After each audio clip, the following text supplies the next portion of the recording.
सभी लोगों को जय श्री सीताराम। आज भागवत कथा का है तीसरा दिन। व्यास जी द्वारा बहुत सुंदर भागवत सभी भक्त झूम उठे कीर्तन में। दिन माता पार्वती ने भोले बाबा के चरणों में बैठकर प्रार्थना किया कि आप मुझे कथा सुनाओ। पार्वती भलयोशर जानी गई शंभु महिमानु भवानी। देखो, जब बच्चों की शादी हो जाए ना, बहुएं घर में आ जाए और जब बेटे का बेटा बाबा कहने लगे बाबा, तो समझ जाओ कि अब बाबा बनने का नंबर आ गया। कहते ना 50-55 के बाद कहने वाले हो जाते हैं बाबा, मतलब वो बेटे का बेटा कहता है कि बाबा बाबा बन जाओ तो फायदे में रहोगे। अब ये किचन की तरफ बार बार मत देखो कितनी बार चाय बन रही है। अब गंगा जल पियो, दूध पियो, केला खाओ और बैठ के राम राम राम बाबा बन जाओ। और देखो, जब बहुएं घर में आ जाएं, संभालने वाले सब बच्चे बड़े हो जाएं ना, तो माताओं का भी कर्तव्य है कि पति के चरणों में बैठ के कहो कि चलो जी हम लोग भी अब कथा श्रवण करें, थोड़ा रामायण हो जाए, भागवत सुन लें। हमें भी माला, जब माताओं को भी देखो पार्वती भैया सावधान हो गई कि नहीं, भोले बाबा के चरणों में बैठ के बोली कथा सुनाइए। बहू बच्चे घर में हो गए, मोह ममता मरते दम तक कभी नहीं छोड़ेगा। समय से आप सावधान हो जाओ। कई लोग ना बुढ़ापे तक लोगों की निंदा बुराई सुनने में हमेशा इंटरेस्ट लेते हैं। 4-6 इकट्ठे रोज शाम को 2 घंटे 1.5 घंटे पूरे मोहल्ले पूरे गांव की कथा चलेगी और लास्ट में एंड कहाँ करेंगे?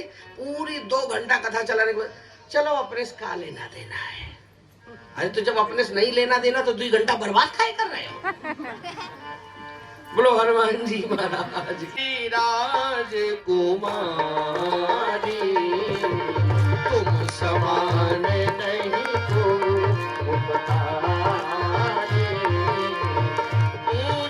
रघुपति कथा सकल लोक जग पावनी सकल लोक जग पावनी।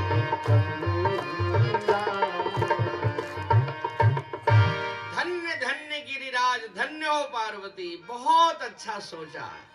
कथा सुनने वो लोग समाज में बहुत अच्छे हैं जिनके भीतर भगवान की कथा सुनने की लालसा जगती है। और देखो, गांव में मोहल्ले में 1-2 के अंदर कथा सुनने की लालसा जगह तो देखो पूरे गांव के लोगों को मौका मिल जाता है सुनने का कि नहीं मिल जाता है। हमारे श्री ओम तिवारी जी यहाँ आए और हमारे कार्की जी, हमारे कॉलोनी के सब, और ये हमारे टावर बंसिका टावर, ये 4 जो भी शुरुआत में मिले और सबने कहा हाँ पंडित जी कथा हो जाए। तो देखो ये लोग धन्यवाद के पात्र हैं। आज इतने लोग बैठ के कथा सुन रहे हैं कि नहीं सुन रहे हैं? अगर यही 2-4 लोग कहते नहीं अभी तो नहीं, ऐसा नहीं, ऐसा अगर हाँ ना होता तो बताओ ये हो पाता?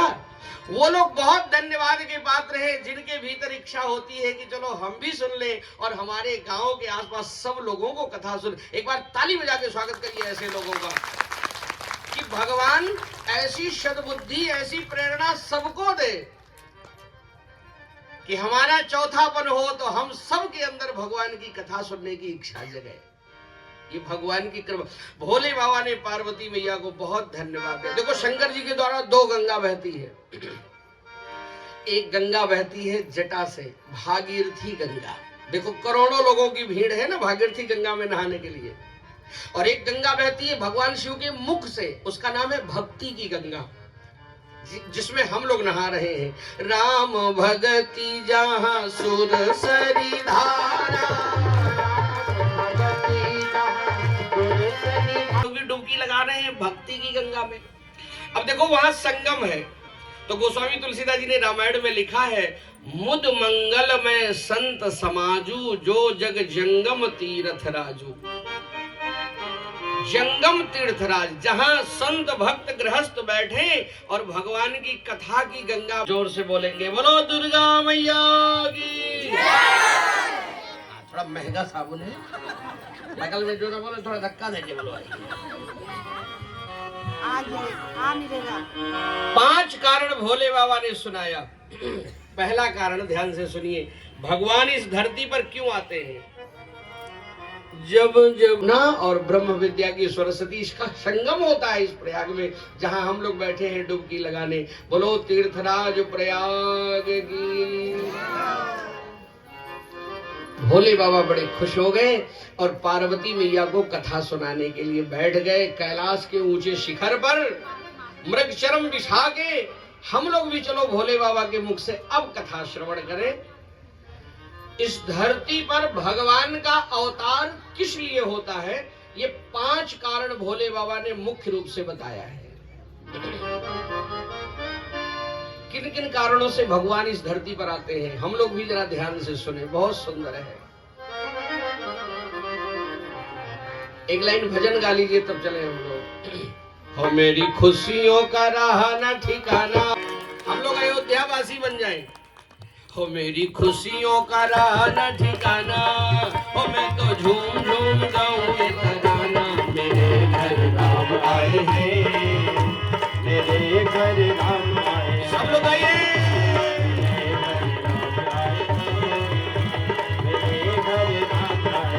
एक बार जरा हाथ ऊपर करके ताली बजाइए। खुशियों का रहा न ठिकाना, तो झूम झूम गाऊं ये तराना। मेरे घर राम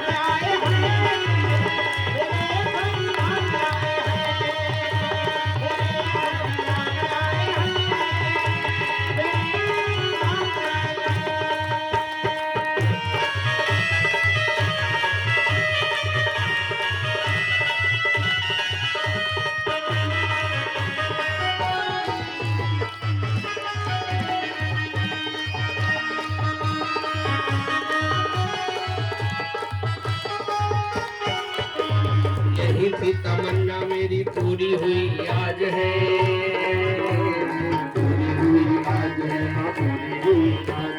मेरी खुशी जिंदगी का यही एक राज है।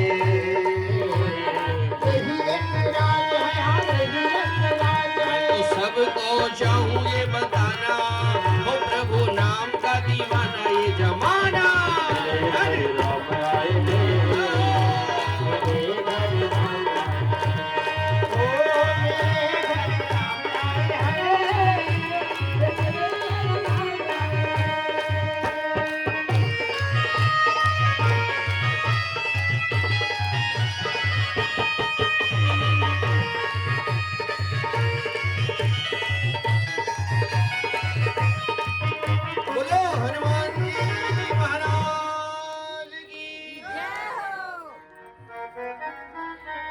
एक बार माताएं जोर से बोले, कल साबुन नहीं दिया था इसीलिए। हानि बाढ़हि असुर अधम अभिमानी,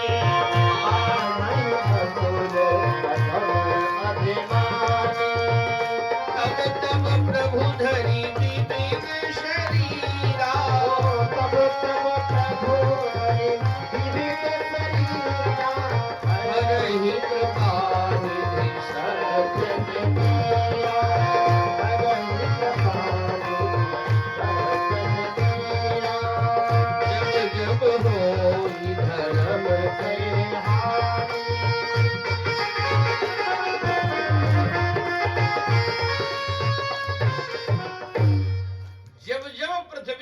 धर्म घटा तब तब प्रभु ने अवतार लिया। यहां जब असुरों का बोलबाला हो जाता है, रावण, कंस, हिरण्यकशिपु, हिरणाक्ष, ऐसे असुरों का अत्याचार ज्यादा होता है ना, और ये भक्त लोग घबरा जाते हैं। सब भगवान से कहते हैं प्रभु अब आप ही रक्षा करो। प्रभु के भक्तों पर जब घोर अत्याचार होता है, तभी इस भूमि पर भगवान का अवतार होता है। जब इस धरती पर असुरों का अत्याचार होता है तो भगवान तब प्रभुधर विविध शरीरा किसी न किसी रूप में आ जाते हैं भक्तों की रक्षा करने। अच्छा एक बात बताइए, अभी इस धरती पर राक्षस है कि नहीं? अभी वर्तमान में राक्षस है कि नहीं? है ना?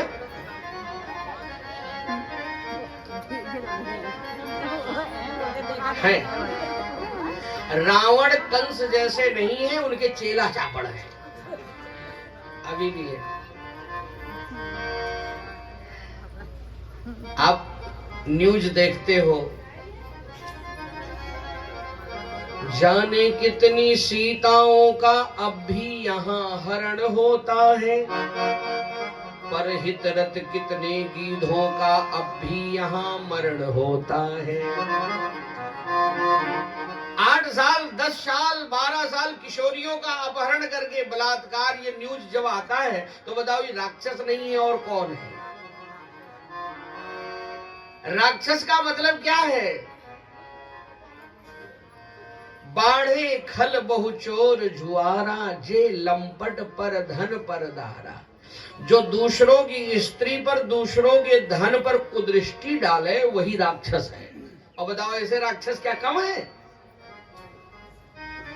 जिसकी नजर दूसरे बहन बेटियों के लिए, दूसरों का धन हड़पने के लिए, जिसके मन में सब कुछ भरा हुआ है, यही तो राक्षस है। जे पर धन पर दारा, दूसरों का धन, दूसरों की स्त्री पर जिसकी कुदृष्टि है वही राक्षस है। मां नहीं मातु, पिता नहीं देवा। अभी भी ऐसे हैं लाखों जो शराब पी के, मांस मदिरा खा के माँ बाप की इज्जत नहीं करते, माँ बाप को गालियां देते। कई माँ बाप दुखी होकर अनाथ आश्रम चले जाते, वृद्धाश्रम चले जाते। इस धरती पर अभी भी राक्षस है। बताओ भाई का हक छीनने वाले बाली क्या इस धरती पर नहीं है? विजयादशमी के अवसर पर हम नाटक खेला करते हैं, सचमुच के रावण जिंदा हैं, कागज के पुतले जलते हैं। हर साल रावण को जलाया जाता है, हर साल ये खड़ा हो जाता है। क्यों? राम को जलाने वाला, रावण को जलाने वाला राम नहीं, रावण को जलाने वाले रावण ही कहीं खड़े हो जा रहे हैं। अभी राक्षसों की कमी नहीं है, पर हाँ एक बात है, वर्तमान की जो दशा है ना, अभी ठीक है। आप लोग तो भगवान को बहुत धन्यवाद दो कि हम हल्द्वानी में रह रहे हैं। जितने सुकून से अपने घरों में आप पूजा पाठ, घंट घड़ियाल, शंख बजा रहे हो और चैन से ये कथा सुन रहे हो, व्रत उपवास कर लेते हो, और देश के लोग नहीं कर सकते।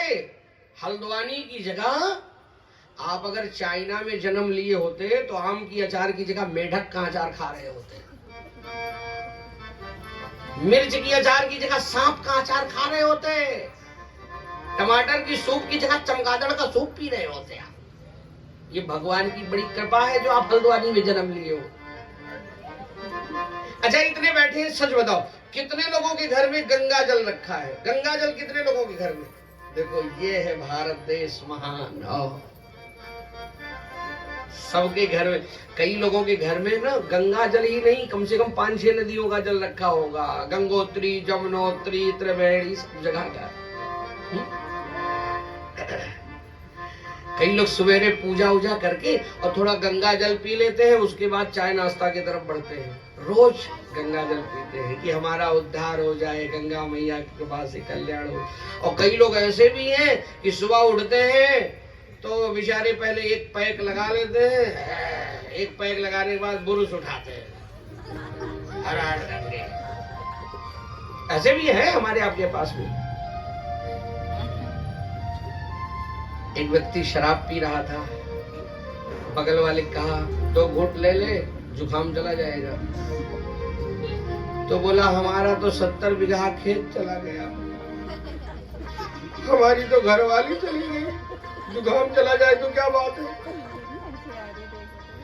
अब वो व्यक्ति शराब पी करके अस्पताल गया और डॉक्टर को बोला सुनो मुझे आंख दान करना है। डॉक्टर बोले अच्छा, एड्रेस, आधार, ये नाम और कुछ? तो बोला आंख दान कर रहा हूं, पर सुनो ये आंख जिसको लगाना उसको बता देना 2 पैक के बाद ही खुलती है। बोलो वृंदावन बिहारी लाल की। सोचा पासवर्ड बता देने, बाद में प्रॉफिट पाई और तो पे सच्चाई लगती है, हम उस देश के वासी हैं, हम उस देश के वासी हैं, जिस देश में गंगा बहती है, जिस देश में गंगा बहती है, जिस देश में गंगा बहती है, बोलो गंगा मैया की। ये जो प्रयागराज में करोड़ों महात्मा नागा त्यागी बैरागी बैठे हैं, गंगा नहा के भस्म लगा के माला जपते, धुना तापते और इतना भजन करते, त्याग तपस्या। इसीलिए ध्यान से देखो, भगवान के 24 अवतार की कथा सुना है ना, 24 अवतार भगवान के, और सारे अवतार हमारे भारत भूमि में हुए हैं। 24 अवतार भारत में। अगला जो भगवान का कल्कि अवतार होगा ना, यही मुरादाबाद, यही संभल जिला है ना, यही भगवान का कल्कि अवतार, यही कल्कि भगवान प्रकट होंगे। अभी नहीं, 15 साल की उम्र रह जाएगी, 10 साल